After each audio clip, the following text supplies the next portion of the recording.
pagi, saudaraku yang dikasihi oleh Tuhan. Saya percaya pagi hari ini kalian dalam kondisi yang baik ya.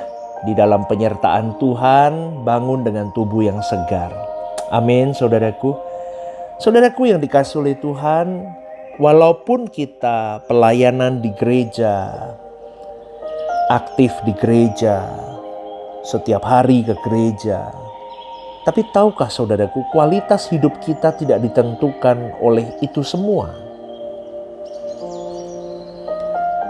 Kualitas rohani kita ditentukan di dalam every second perjalanan hidup kita.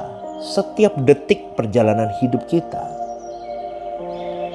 Maka kalau kita tidak serius memperkarakan ini, celaka saudaraku. Sebab ketika kita sudah meninggal dunia, kita tidak bisa lagi memperbaiki itu semua. Contoh sederhananya misalnya, sengaja datang terlambat untuk ibadah. Terus apalagi? Tidak serius ikut puji-pujian. Udah sebisanya, gak punya jam doa. Males-malesan. Orang seperti ini saudaraku, ini tidak menghormati Tuhan. Seenaknya, udah pokoknya sama Tuhan itu ngentengin banget deh. Dianggap enteng itu Tuhan itu. Itu orang-orang yang tidak menghormati Tuhan. Atau udah deh gak usah ibadah, malas. Baru malas, gak berangkat ya, gak ibadah. Nah itu orang-orang. Ini contoh kecil saudaraku, contoh sederhana. Itu contoh sikap orang yang tidak menghormati Tuhan. Kenapa gak doa? Gak punya waktu. Lu kenapa gak punya waktu nonton bola? Lu kenapa gak punya waktu? Habis waktunya nonton sosial media. Gak punya jam doa. Maka pagi hari ini saya mau mengajak kepada setiap kita. Setiap detik hidupmu dan hidupku harus kita perkarakan dengan indah. Maka jangan fokus untuk hal-hal yang tidak perlu. Kita harus fokus hanya kepada kerajaan surga, saudaraku. Tapi ini memang susah untuk berbicara kepada orang-orang yang memang belum bertumbuh dewasa. Karena mereka tidak akan memusingkan hal-hal begitu. Bagaimana tidak terlambat beribadah? Aku mau menghormati Tuhan, aku menghormati hadirat Allah di situ.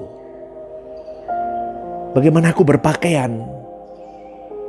Bagaimana aku berpenampilan mau ketemu Tuhan? Loh, memang pastor ketemu Tuhan gak bisa di rumah. Loh betul, tapi itu kau datang ke rumah Tuhan. Bagaimana engkau menempatkan dirimu? Berjuang untuk tidak terlambat, berjuang untuk punya waktu teduh, berjuang untuk duduk dengan kondisi prima di hadapan Tuhan. Bukan malamnya bergadang. Hari Sabtu pastor, hari keluarga, bergadang sampai jam 1, jam 2, besok pagi gak bisa ke gereja. Atau ke gereja tapi tidur di gereja. Ngantuk. Yang penting absen kan Tuhan. Ini orang-orang yang belum dewasa, mereka tidak memusingkan hari itu. Hal-hal begitu tidak dipusingkan oleh mereka. Mereka pikir ini hanya untuk, udahlah yang serius biar pendeta saja. Biar aktivis-aktivis saja, jemaat tidak perlu begitu. Ingat saudaraku, tidak ada standar ganda. Semua harus seperti Yesus. Jika orang tua fokus untuk hal-hal yang tidak perlu, maka anak-anak melihat. Dan mereka tidak merasakan atmosfer kerajaan Allah di dalam hidup orang tua mereka. Karena orang tua mereka tidak menghadirkan kerajaan Allah. Maka mari kita periksa hidup kita. Bagaimana relasi kita dengan Tuhan? Kita perjuangkan relasi itu. Supaya kita bisa mentransfer itu semua kepada orang-orang dekat kita. Maka tidak ada hari tanpa menghadap Tuhan. Dan tidak ada hari tanpa koreksi diri, saudaraku. Kalau berbuat salah, minta ampun segera. Permintaan ampun berarti komitmen, janji, tekad, sumpah, nasar untuk aku tidak mengulangi lagi di kesalahan yang sama. Kalau kita punya komitmen, tekad, sumpah untuk hidup di dalam kekudusan, maka kita akan punya relasi yang baik dengan Tuhan. Dan contohnya orang yang begitu, hasilnya adalah orang itu tidak akan berbuat salah terus di kesalahan yang sama. Dan orang begitu akan bertumbuh dewasa. Maka saudaraku, relasi kita dengan Bapa jadi proporsional, jadi ideal kalau kita makin serupa dengan Yesus. Kalau cara berpikir kita masih duniawi, kita gak akan pernah bisa sinkron dengan Tuhan. Orang yang memiliki relasi yang benar dengan Tuhan tanpa minta pertolongan Tuhan dalam keadaan sulit hidupnya, Tuhan pasti nolong, saudaraku. Ada saja jalan Tuhan. Ada saja. Tanpa minta damai sejahtera, Tuhan beri damai sejahtera. Sampai-sampai karakter hidupnya, dia bisa berkata, ku terbang bersama dengan Tuhan.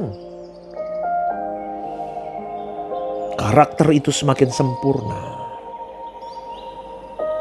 Masalahnya, saudaraku, apakah kita telah punya relasi yang benar dengan Tuhan atau belum? Punya enggak? Bukan hanya di gereja.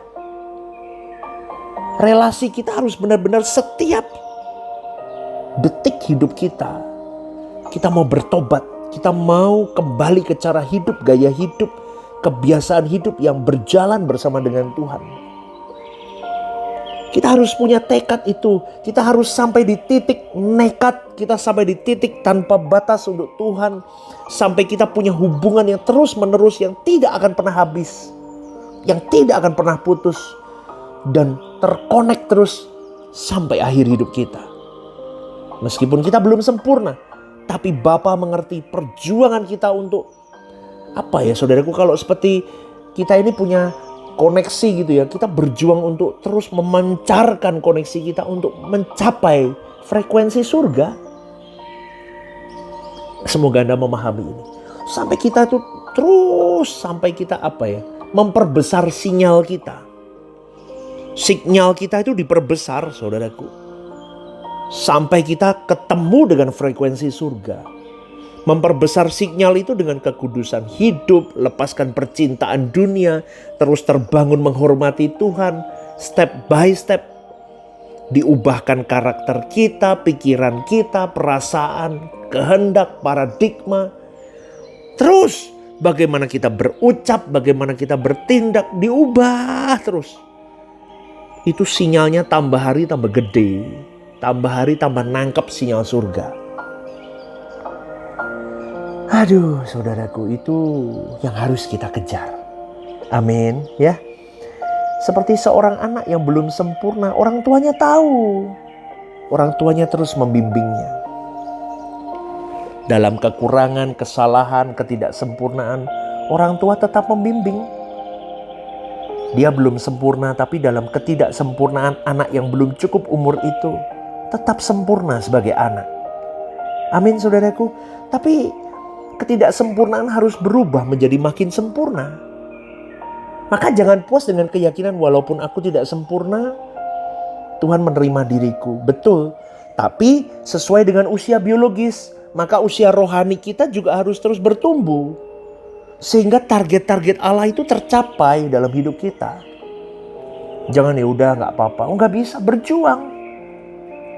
Ketika target itu terpenuhi, maka kita bisa punya relasi dengan Tuhan. Proporsional. Amin, saudaraku. Sampai kita benar-benar punya keinginan untuk menjadi anak Allah yang berkenan. Menjadi keharuman di hadapan Allah. Menjadi kesukaan Allah. Artinya apa? Aku mau berjalan dengan Tuhan terus. Dan Allah jadi begitu nyata dalam hidup kita. Maka saudaraku, relasi kita harus dijaga. Every second in our life. Every time.